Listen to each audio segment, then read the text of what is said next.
दास दास की आस बस श्वास श्वास परवास। पार्स करो मत दास को उदासता का दास। ना तो सुर सुख चाहता शिव सुख की ना चाह। तब तति सरवर में सदा होवी मम अवेगा। बोली मूलनायक चिंतामणि पारसनाथ भगवान की। परम उपकारी संत शिरोमणि आचार्य गुरुवर विद्यासागर जी महामुनिराज की। परम पूज्य मुनि श्री स्वार्थ दुर्लभ सागर जी महाराज की।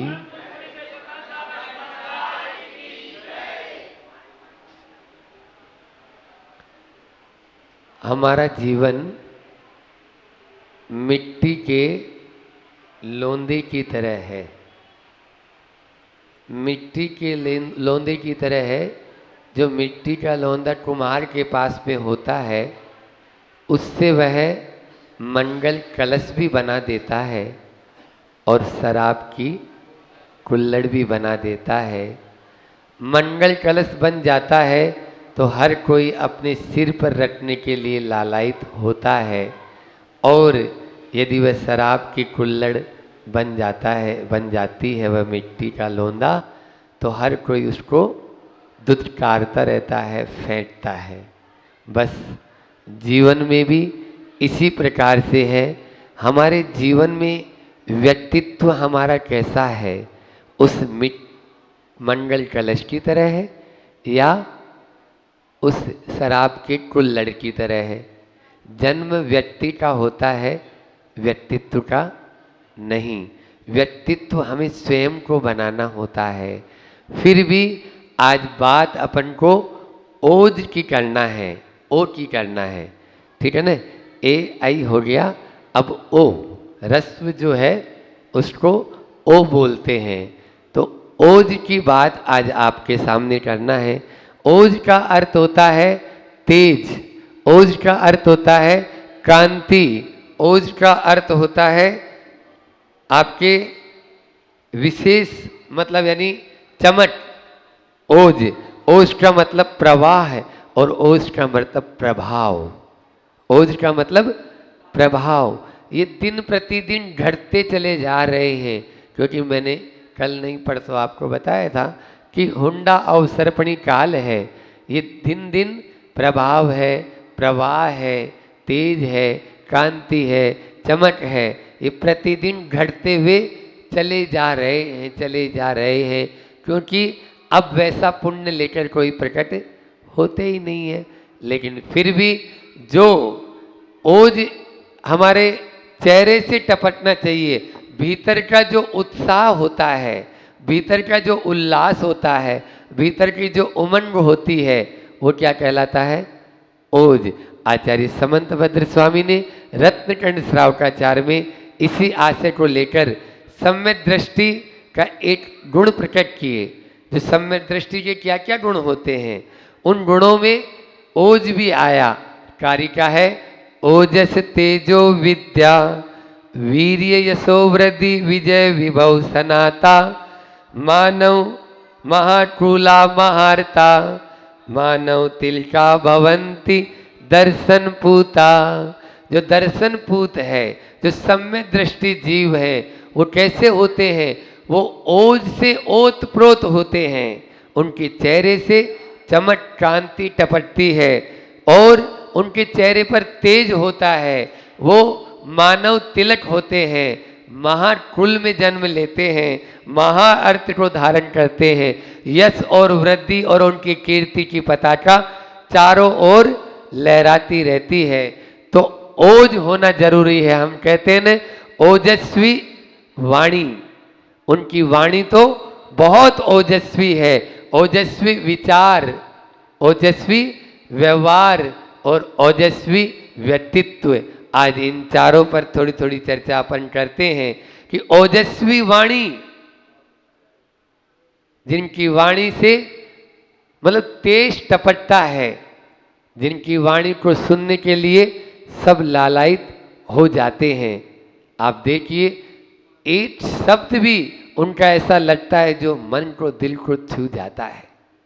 ऐसी ओजस्वी वाणी के जो धनी वो तभी हो पाते हैं जब अपने वचनों को वो पवित्र कर लेते हैं, अपने वचनों को शुद्ध कर लेते हैं।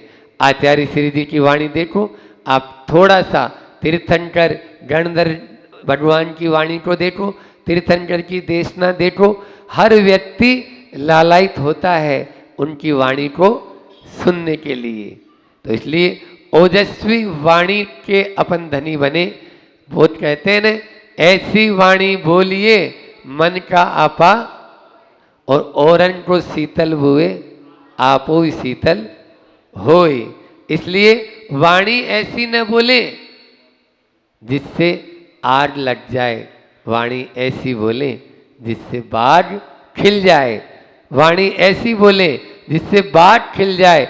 आग लगने वाली वाणी हम ज़्यादा बोलते हैं और बाग बाग होने वाली वाणी बोलते ही नहीं, कम बोलते हैं। अपने प्रतिदिन के वचनों को हम तोल के देख लें कि उनमें से कितने काम के हैं और कितने बेकाम के हैं। बिना काम के ज़्यादा होते हैं। वाणी से व्यक्ति के व्यक्तित्व का पता चल जाता है। एक बार ऐसा हुआ, एक अंधा व्यक्ति था, जंगल में रहता था, और एक राजा जो था वो भटक जाता है अपने सारे साथियों से। तभी उस अंधे व्यक्ति के सामने से एक व्यक्ति जाता है और वो व्यक्ति उससे पूछता है, क्यों बे अंधे, इधर से कोई अभी गया क्या? बोले नहीं भाई साहब, इधर से कोई भी नहीं गया। थोड़ी देर बाद में ही एक दूसरा व्यक्ति आता है और वह बोलता है, घोड़े पर चढ़ा चढ़ा ही उतरा नहीं नीचे, क्यों सूरदास जी, इधर से कोई गया क्या? तो वह बोलते हैं कि हाँ, अभी इधर से आपका कोई सिपाही गुजरा है। सिपाही गुजरा है, वो उसी रास्ते पर बढ़ लेता है। थोड़ी देर में एक व्यक्ति और आता है, वह घोड़े को रोकता है, घोड़े से नीचे उतरता है, पास में नहीं आता है, और वहीं से पूछता है, क्यों बाबा जी, इधर से कोई गुजरा? बोले हाँ, अभी अभी आप इधर से एक सिपाही गया और एक सेनापति इधर से गुजरा है। आश्चर्य, तीनों चल दिए उधर ही, वो भी चला गया। अब चौथा व्यक्ति आता है, घोड़े से नीचे उतरता है, उनको प्रणाम करता है और पूछता है, बाबा जी प्रणाम, आप कैसे हैं? इधर से कोई गया क्या? मैं अपने साथियों से बिछड़ चुका हूँ। बोले हाँ, लगता है आप यहाँ के राजा हैं। अभी अभी आपका सिपाही पहले गया, फिर सेनापति इधर से गुजरा, फिर अभी आपका मंत्री भी इधर से गुजरा है। वो चले जा रहे थे और उन तीनों चारों के मन में जब चारों मिल गए तो सोचते हैं कि ये कैसे पहचाना। मंत्री और राजा सोचते हैं कि उसने ऐसे कैसे पहचान लिया, वो तो अंधा है और ये सिपाही है, ये सेनापति है, ये मंत्री है, ये राजा है, ये कैसे पहचाना? तब राजा ने जवाब दिया कि वचनों से पहचाना है। जरूर सिपाही ने ऐसे ही वचनों का प्रयोग किया होगा, जैसे पुलिस वाले होते हैं ना, वो सीधे मुंह बात ही नहीं करते। तो ए ओ बे अंधे, हाँ ए तू, अरे, ये इस तरह की भाषा कौन बोलता है? वही बोलते हैं। तो निश्चित रूप से सिपाही का उसने अनुमान लगा लिया और उसके बाद में घोड़े से उतरा नहीं, मतलब अहंकार झलक रहा है, उसके अंदर में अभिमान का दर्प है, तो ये निश्चित रूप से सेनापति होगा। घोड़े से नीचे तो उतरा लेकिन प्रॉपर अभिवादन नहीं हुआ है, निश्चित रूप से मंत्री है, और प्रॉपर पूरा अभिवादन करके उस बात जो बहुत विनम्रता पूर्वक बात कर रहा है वो निश्चित रूप से राजा होगा। इस प्रकार से उस अंधे ने भी जान लिया कि वाणी के माध्यम से किस प्रकार का व्यक्तित्व होता है।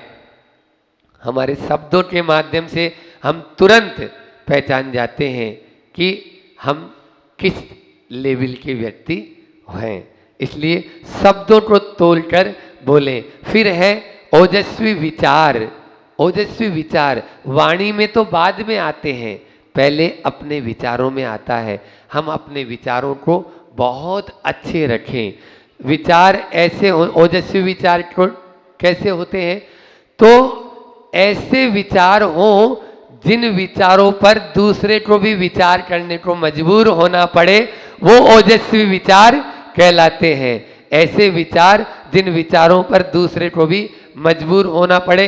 देखिए, ओजस्वी व्यक्तित्व, ओजस्वी व्यक्तित्व और ओजस्वी व्यवहार, ओजस्वी व्यवहार और ओजस्वी व्यवहार व्यक्तित्व कैसा होता है? आचार्य श्री जी को देखो आप। आचार्य श्री जी के कई संस्मरण, क्योंकि उनके हर चर्या, हर क्रिया और उनके पूरे शरीर से तेज टपकता रहता है, तेज टपकता रहता है। हर कोई व्यक्ति उनको केवल देखना पसंद करता है, उनको सुनना पसंद करता है। आचार्य श्री जी के कई संस्मरण हैं। मैं तो ये कहूँगा, अरे वो तो छोड़ो, अपन तो मनुष्य हैं, उनके लिए तो पशु पक्षी भी लालायित रहते हैं उनको देखने के लिए, उनकी वाणी सुनने के लिए। आप नैनागिरी का उदाहरण, सर्प उनके पास आता था जो क्रूर प्राणी है, फिर भी उनके प्रवचन सुनता था। इसी प्रकार अभी जब हम लोग बिलासपुर से इधर आपके मध्य प्रदेश की ओर आ रहे थे वापस, तब कान्हा केसली का एक जंगल पड़ता है, बहुत लंबा जंगल था, लगभग 150-200 किलोमीटर का जंगल। उस जंगल में जब आए तो देखो आचार्य श्री जी भी कहते हैं, आचार्य श्री जी उधर वाले तो निवेदन करने खूब आए थे, उस तरफ के जो गांव वाले हैं, और अपन इधर से क्यों आए, यहाँ तो कोई समाज भी नहीं है। बोले यहाँ के त्रियंचों का तो पुण्य है, यहाँ के पशु पक्षियों का तो पुण्य है, हो सकता है उनके पुण्य से ही मैं इधर आ गया हूँ। मतलब मनुष्य के पुण्य से बढ़कर भी उनको दर्शन देने, उनको यानी वाणी सुनाने आचार्य श्री जी के ये विचार है। इस प्रकार से उनका ओज, अभी जब अमरकंटक में थे तो अमरकंटक में जो सिख समुदाय के जो प्रमुख थे वो आए थे और वो उनके पास आकर बैठ गए। मतलब एक तरह से उनके साथ में पूरे सारे बॉडीगार्ड चलते हैं, 40-40, 50-50 गाड़ियाँ जैसे प्रधानमंत्री के साथ चलती है वैसे उनके साथ चलती थी। वो आए और आचार्य श्री जी को देखते रहे, बस निहारते रहे उनको। तो उनके साथी ने बोला, कुछ तो बोले। बोले बोलने की जरूरत क्या है, इनके चेहरे से ही ओज टपक रहा है, इनको तो बस देखता रहूं, बोल सुनने की मेरी बात ही नहीं, केवल नहीं देखने मात्र से मेरा मन भर रहा है। ऐसा निश्चित रूप से ये तभी हो पाता है जब अपन अपने मनुष्य जीवन को सार्थक करेंगे। ध्यान रखना, अनंत जीव तो ऐसे हैं जिनको वचन मिले ही नहीं, वचन मिले ही नहीं। 2 इंद्रिय से वचन मिले तो उनको भाषा नहीं मिली, उनको भाषा नहीं मिली। और फिर हम ऐसे हैं कि अपन को वचन भी मिले, भाषा भी मिली, और साथ में 5 इंद्रिय में तक के जीवों को मन नहीं मिला, लेकिन आपको मन भी मिला। इस मनुष्य जीवन की सार्थकता समझे हम। मनुष्य जीवन अपन को मिला है तो ये मनुष्य जीवन ऐसे ही नहीं खोना है। अपन मनुष्य जीवन का जो दुर्लभता है उसको कभी अनुभव किया आपने? बोलो, किया? कि ये मनुष्य इतना जो दुर्लभ जीवन मिला है इसका कभी अनुभव हुआ जीवन में? नहीं हुआ। मानता हूं हमारे पास में हाथी जैसा बल नहीं है। हाथी जैसा बल है अपन में? बोलो, नहीं है। हमारे में घोड़े जैसा शक्ति है? घोड़े में जितना पावर है उसको हॉर्स पावर बोलते हैं, घोड़े का नाम ही हॉर्स पावर। तो घोड़े जैसी शक्ति है? नहीं है। हाथी जैसा बल नहीं है, घोड़े जैसी शक्ति नहीं है, चीता जैसी चपलता नहीं है, और शेर जैसी क्रूरता सूरता नहीं है। शेर जैसी सूरता नहीं है, फिर भी मनुष्य सबसे महान है। अरे और तो छोड़ो, एक बिच्छू काट जाए तो तिलमिला जाते हैं। इतने बड़े प्राणियों की बात नहीं, एक छोटा सा बिच्छू काट जाए तो तिलमिला जाते हैं। बिच्छू की भी बात छोड़ो, एक मच्छर छोटा सा होता है, वो यदि काट जाए तो रात की नींद खराब कर देता है। रात की नींद, वो छोटा सा मच्छर आपको हिला डालता है, हिला डालता है ना छोटा सा मच्छर। उस छोटे से मच्छर के द्वारा भी अपन बहुत प्रभावित हो जाते हैं। तो फिर अपन किस खेत की मूली है? फिर भी मनुष्य को महान क्यों कहा बताओ? क्योंकि मनुष्य के पास में मन है, और वो मन के माध्यम में उसके पास में यह ऐसी शक्ति है, मन की शक्ति, जिसके माध्यम से वह हाथी को भी अंकुश लगा लेता है, घोड़े पर भी लगाम लगाकर अपने बस में कर लेता है, चीता और शेर जैसे प्राणियों को भी कैद में रखने की ताकत उसके पास में है। तो इस मन के द्वारा हम विचारों में, वाणी में, क्रिया में इस मन का अच्छा उपयोग करें, तभी जाकर हम अपने ओज को बढ़ा पाएंगे। अन्यथा ओज तो अच्छे विचार रखेंगे, ओज भी आपका बढ़ता चला जाएगा, बुरे विचार रखेंगे, ओज भी अपना घटता चला जाएगा। इसलिए तेज ओज बढ़ाना चाहते हो? नहीं महाराज, हम तो क्रीम पाउडर लगा लगा के अच्छे बढ़िया सुंदर दिखना चाहते हैं। दिखना चाहते हैं ना? लुक, एक शब्द है लुक और एक शब्द है लाइट। एक शब्द है लाइट। अपन ने कल परसों 4 शब्दों पर बात की थी 4 शब्द ध्यान है कि अच्छा, हाँ अच्छा, पहले सबसे पहले था अच्छा दिखूं, फिर अच्छा पाऊं, फिर अच्छा करूं, और लास्ट में था अच्छा बनूं। ठीक है ना? ये अपन ने बात की थी, रिपीट कर लेना चाहिए, भूलना तो अपना स्वभाव है, हम ही भूल जाते हैं। आप क्या?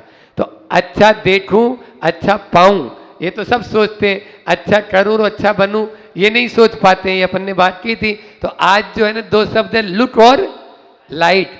दिखना तो सब अच्छा चाहते हैं, बहुत स्मार्ट दिखना चाहते हैं, लेकिन लाइट तब हो पाओगे जब हम भीतर से अच्छे होंगे, हम भीतर से अपने भावों को अच्छा।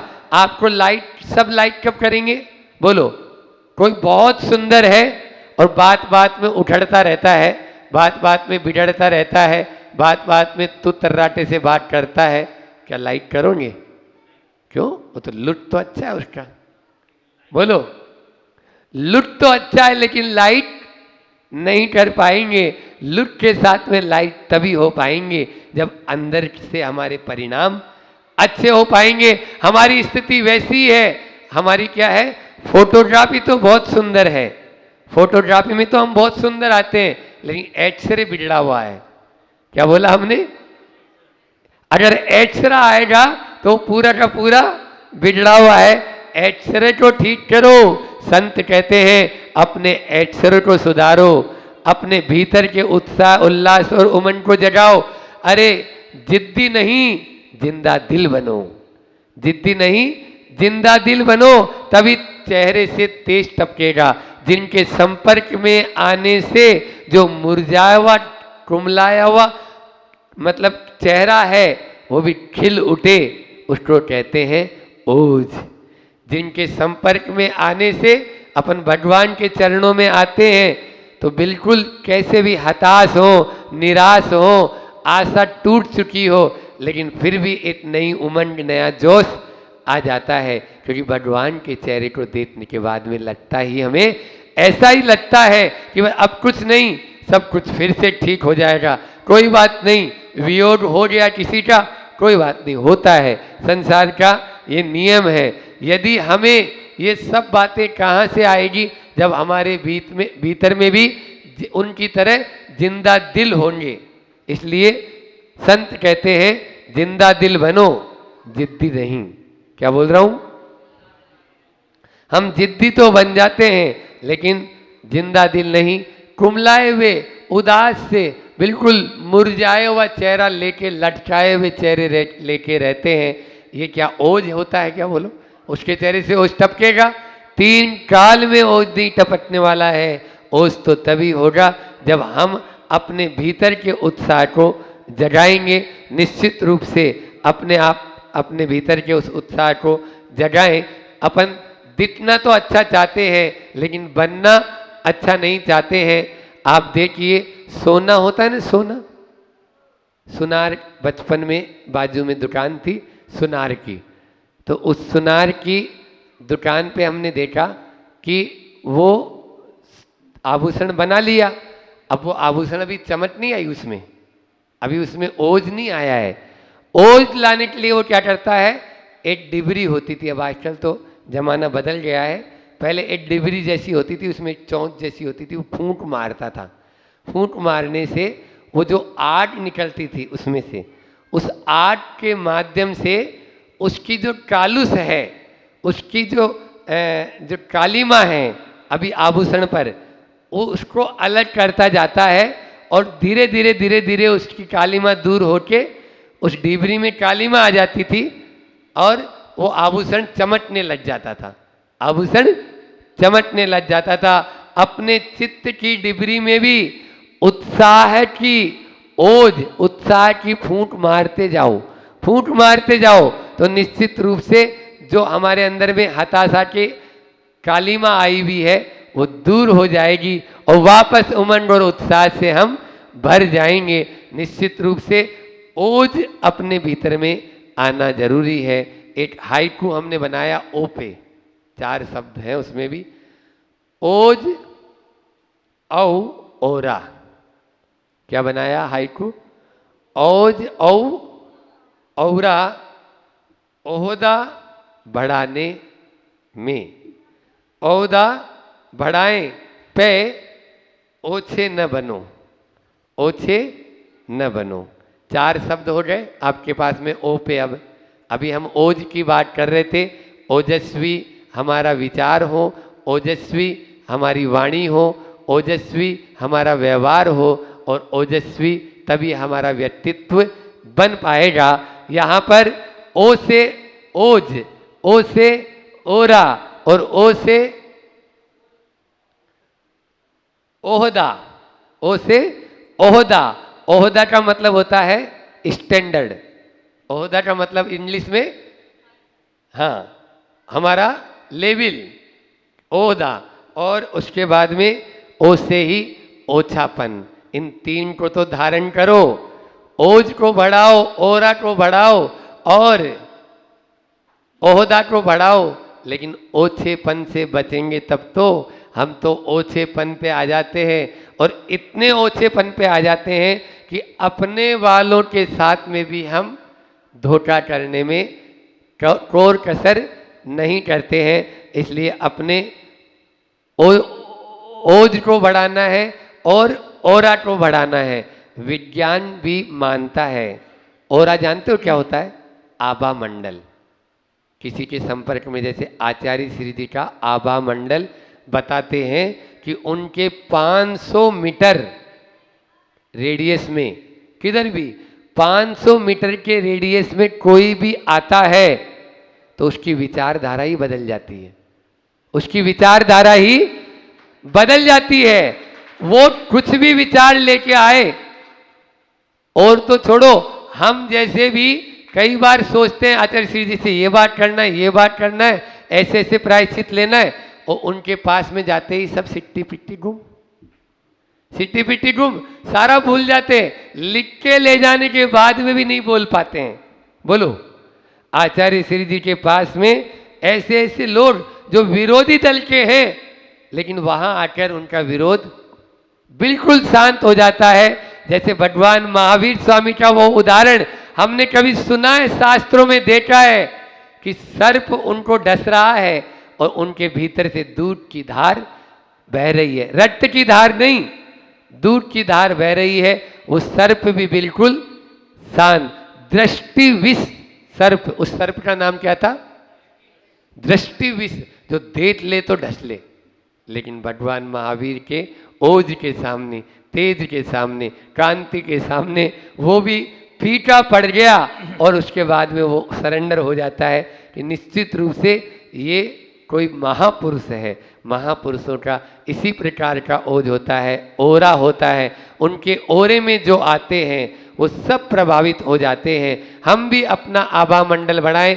आपके यहाँ पारसनाथ भगवान की वेदी में आप लोग कभी दर्शन किए हैं, करते ही हैं रोज। एक और, लेकिन वो दर्शन नहीं किए होंगे, एक और आपके यहाँ संसार वृक्ष बना है तो दूसरी ओर लेस्या वृक्ष बना है।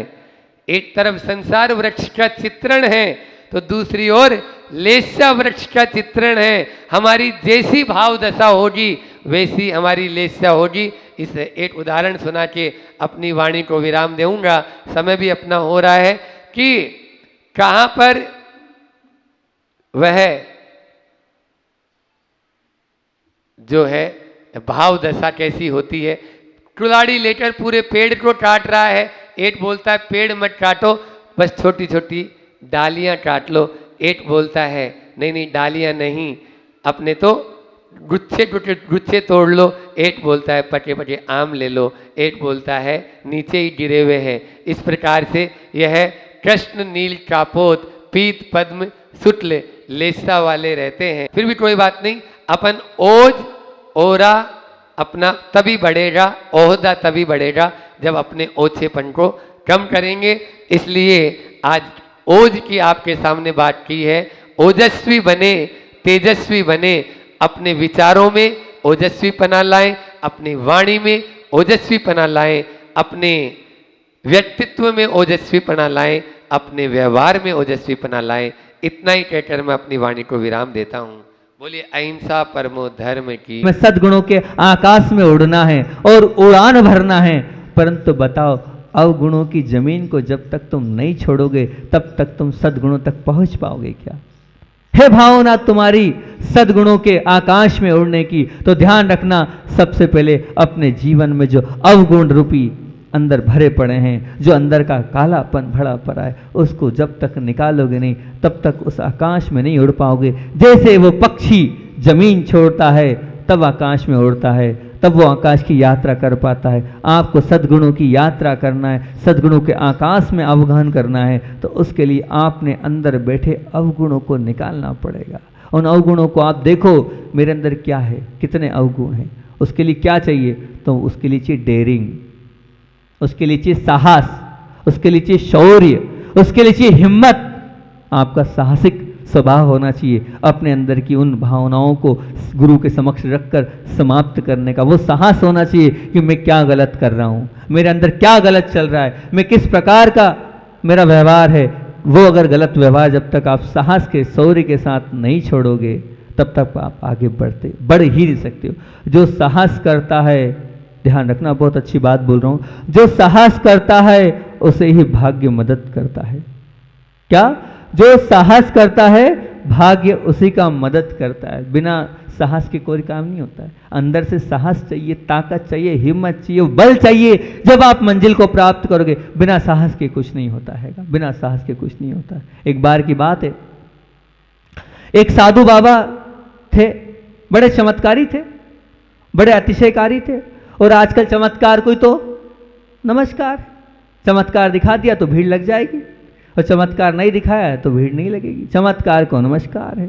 अब वो बाबा भी बड़े चमत्कारी थे। वो ऐसे थे, इतना चमत्कार था उनका कि वो जब रास्ते पे अगर नृत्य कर दें, ध्यान से सुनना क्या बोलना जा रहा हूं मैं, रास्ते पे अगर नृत्य कर दे तो ऊपर से बादल को गरजना पड़ेगा और बारिश को होना ही पड़ेगा, वर्षा होगी होगी। इतना उनका चमत्कार था। लोग बड़े प्रभावित, लोग बड़े उनसे, उनके इस अतिशय को देख के और चमत्कार को देख के बड़े प्रभावित। बहुत सारे युवक लोग देख के उनको आश्चर्य से उनके पास पहुंचे।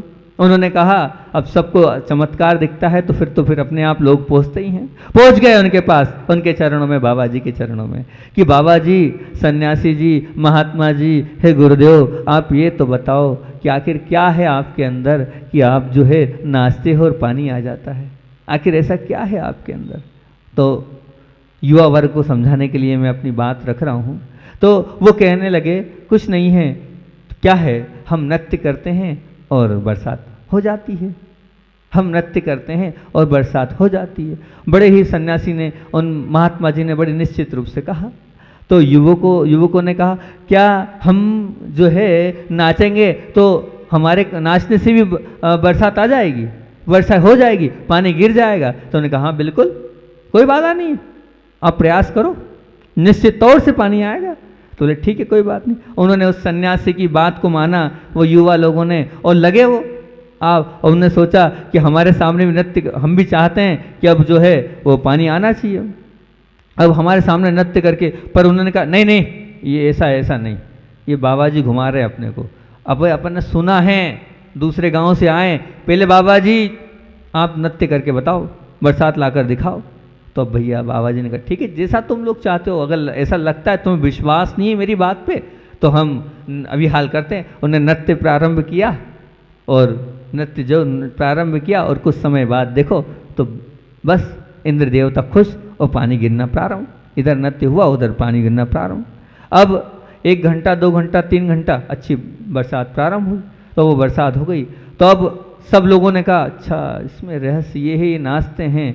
तो बोले ठीक है कुछ नहीं, तो फिर क्या करना चाहिए। तो बालक लोगों ने प्रारंभ किया नृत्य, और प्रारंभ करा, और प्रारंभ करने के बाद जो नृत्य हुआ, लेकिन हुआ ये कि वो जितने बालक थे नृत्य नाचते गए नाचते गए नाचते गए नाचते गए, परंतु हुआ ये कि 2-2.5 घंटे बाद जो है वो बालक जो नाचते रहे, और वो पानी नहीं आया।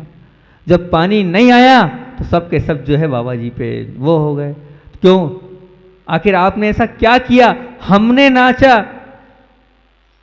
तो पानी नहीं आया, और आप नृत्य कर रहे हो, वही नृत्य तो कर रहे हो, यूं यूं यूं यूं, हम भी तो यूं यूं यूं कर रहे हैं, और क्या कर रहे हैं। और आप कह रहे हो कि ऐसा कोई त्याग नहीं है, मैं सन्यासी हूँ, वो उन्हें स्पष्ट कर दिया था, ऐसा कुछ नहीं है कि तुम गृहस्थ हो तो तुम्हारे नाचने से नहीं आएगा, और मैं सन्यासी हूँ तो मेरे नाचने से आ जाएगा, ऐसा कुछ भी मत मानना भैया, आप भी ला सकते हो पानी। तो वो उन्होंने कहा बाबा जी बताओ क्या बात है, आखिर ऐसा क्या है। तो उन्होंने कहा भैया ध्यान रखना, मेरे 2 नियम हैं, मेरे 2 नियम है। बोले क्या नियम है। पहला नियम तो ये है कि मेरी पूरी श्रद्धा है, पूरी आस्था है, पूरी धारणा है, मेरे अंदर थोड़ा बहुत भी मन के अंदर किंतु परंतु नहीं है, वो ये मेरे अंदर बात बैठी हुई है कि मैं नृत्य करूँगा तो पानी आएगा। सबसे पहली धारणा तो मेरी क्या है, यही धारणा है कि मैं नृत्य करूँगा तो पानी आएगा ही, और आना ही पड़ेगा। अच्छा, और ये तो पहली बात हो गई। दूसरा संकल्प ये है कि जब तक पानी नहीं आएगा मैं मर जाऊंगा पर नाचता रहूंगा, मैं मर जाऊंगा पर नाचता रहूंगा, ना खाऊंगा ना पीऊंगा ना कुछ करूंगा, सिर्फ जब तक पानी नहीं आएगा। मेरा संकल्प है ये, ऊपर वाले को गिरना पड़ेगा तब तक मैं नाचता रहूंगा, चाहे मैं बेहोश हो जाऊं नाचते नाचते, लेकिन मेरा ये संकल्प है। एक तो आएगा, पहली धारणा है, और दूसरा संकल्प है कि जब तक पानी नहीं गिरेगा तब तक मैं नाचता रहूंगा। आपका क्या ऐसा भाव था। बोले मेरी बात तो मन में ही श्रद्धा नहीं थी, आएगा कि नहीं आएगा। और दूसरी बात, जहाँ 1-1.5 घंटे बाद हम थक गए, बंद हो गए। बोले मैं तो थकूंगा चाहे कुछ भी करूंगा। जब आपकी साहस, जब आपकी धारणा ऐसी होगी तब कहीं जाकर आप अपना कार्य कर पाओगे। वैसी बाबा जी जैसी धारणा आप बनाओगे, वैसा साहस आप करोगे, वैसे मन को आप तैयार करोगे, तब आपके कार्य सफल होते चले जाएंगे। मतलब बात यह है, मनोबल दृढ़ है और पुरुषार्थ अगर मंद है तो सफलता नहीं मिल सकती। ध्यान रखना बंधुओं, मनोबल दृढ़ है तुम्हारा पर पुरुषार्थ अगर मंद है तो सफलता नहीं मिलेगी। पुरुषार्थ तुम्हारा प्रचंड है, बहुत प्रसाद कर रहे हो, आप इतनी मेहनत कर रहे हो कि आपके बराबर कोई मेहनत नहीं कर रहा, लेकिन मनोबल कमजोर है, मन से आपकी धारणा पक्की नहीं है, तब भी सफलता नहीं मिलेगी। ध्यान रखना, तब भी आप ऊपर, क्योंकि आपका खुद का मन ही नहीं। भले मेहनत कर रहे हो, शरीर से आप लगे हो, 24 घंटे लगे हो, अरे सालों से लगे हो, लेकिन मन में तो पक्की धारणा नहीं है भैया। जब मन में पक्की धारणा नहीं है, मन में तो आपका है नहीं कि पूजन अभिषेक से क्या होगा। जब मन में पूजन अभिषेक के प्रति श्रद्धा नहीं है, क्या करेंगे भगवान पूजन, तो ध्यान रखना उस पूजन अभिषेक का कोई मतलब नहीं। भले सालों से आप उस स्वाध्याय कर रहे हो, पूजन कर रहे हो, अभिषेक कर रहे हो, भक्ति कर रहे हो, या और भी जो कार्य कर रहे हो, लेकिन मन में उसके प्रति श्रद्धा नहीं है, आस्था नहीं है, तो वो कार्य, ध्यान रखना, कोई कार्यकारी नहीं है। आपको अपने मन को दृढ़ करना पड़ेगा। पुरुषार्थ के साथ मन का होना भी जरूरी है। जहाँ मनोबल दृढ़ होता है और पुरुषार्थ पसंद होता है, तब सफलता मिलती है। उस बाबा जी के पास दोनों बातें थी। वो जो बाबा जी था वो सामान्य नहीं था, वो दोनों बात थी कि जब ये मेरी मन में पक्की धारणा, मैं नाचूंगा पानी गिरेगा, और जब तक नाचूंगा जब तक पानी नहीं गिरेगा। आप कोई अपने जीवन के कोई लक्ष्य को ऐसे तो मानो कि मन में पहले पक्की धारणा बनाओ कि चाहे जो हो जाए नैनागिरी वालों पक्की धारणा तो बनाओ कि चाहे जो हो जाए गुरुजी का आशीर्वाद मिलेगा और गुरुजी को हम लाएंगे और गुरुजी आएंगे और गुरुजी के उसमें ही हमारा कार्य होगा। मन में धारणा बनाओ और पुरुषार्थ करो।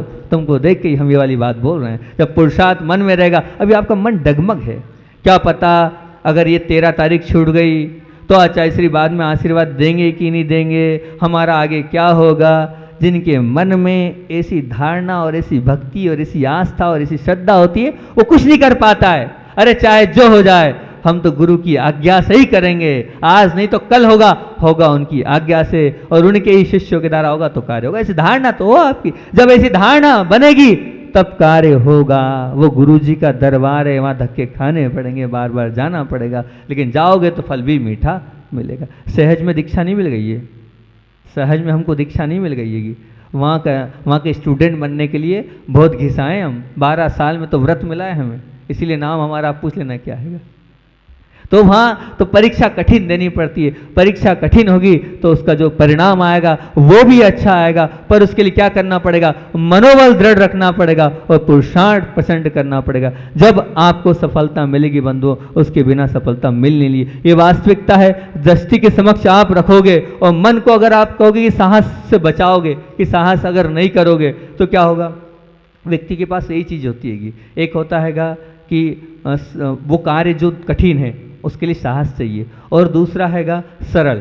अब वो इजी जो सहजता से मिल जाता है वो, तो व्यक्ति क्या है, वो सरल को पसंद करता है, सरल को पसंद करता है, क्योंकि उसके पास ना तो इतनी ताकत है कि वो बार बार उसके लिए लगे रहे, मेहनत करे, अंदर से भाव ना भाए। वो सरल कार्य को तुरंत पसंद कर लेता है, जो सहजता से मिल रहा है उसको जल्दी से पसंद कर देता है। पर ध्यान रखना, जो कठिनता से मिलता है ना, उसमें कर्मों की निर्जरा बहुत ज़्यादा है, उसमें विशुद्धि ज़्यादा है, उसमें आनंद का अनुभव ज़्यादा होता है। ध्यान रखना मंत्री जी, ज़्यादा मेहनत करोगे तो ज़्यादा कर्मों की निर्जरा होगी। एक बार आचार्य भगवान से मैंने पूछा, मैंने आचार्य श्री आप बार बार देखो देखो बोल देते, कोई आता है तो कुछ बताते नहीं हो, आप उसका क्या है। तो आचार्य भगवान ने बहुत अच्छी बात बोली। आचार्य श्री जी ने ये बोला, अरे बार बार आ तो रहा है, जितनी बार आ रहा है यहाँ सिद्ध क्षेत्र के दर्शन, कुंडलपुर की बात है, बोले जितनी बार आ रहा है उतनी बार सिद्ध क्षेत्र के दर्शन हो रहे हैं, और पूरे अपना, उन्होंने ये तो नहीं बोला, बोले देखो 40-50 दिगंबर साधु हैं, नग्न साधुओं के उसको दर्शन होंगे, अभी एक बार मैं उसको हाँ कर दूंगा तो बार बार आएगा क्या, मैं क्यों उसका पुण्य कम करूं। अभी तो 4 महीने 2 महीने महीने हैं, वो दिन में उस महीने भर में 3 बार आ जाएगा, और मैंने एक बार में हाँ कर दिया सो जाएगा, वो जाके आएगा ही नहीं। बोले उसकी आस्था की, उसकी भक्ति की भी तो मैं परीक्षा लूँ, कितना बड़ा वो मेरा भक्त है, कितना मेरी उसके प्रति आस्था है। मैं तो उसका पुण्य प्रबल करता हूँ, मैं तो उसके पुण्य की परीक्षा लेता हूँ, मैं तो उसके पुण्य को गाढ़ा करने के लिए कर रहा हूँ। मेरे देखो कहना, उसके मैंने मना करा क्या कि मैं नहीं दूंगा, मेरा कोई आशीर्वाद नहीं है, मैंने देखो बोला है ना। तो देखने का तात्पर्य कि आओ आप आगे, आप आओगे तो आपको निश्चित तौर से मिलेगा, मिलना ही है और मिलता ही है।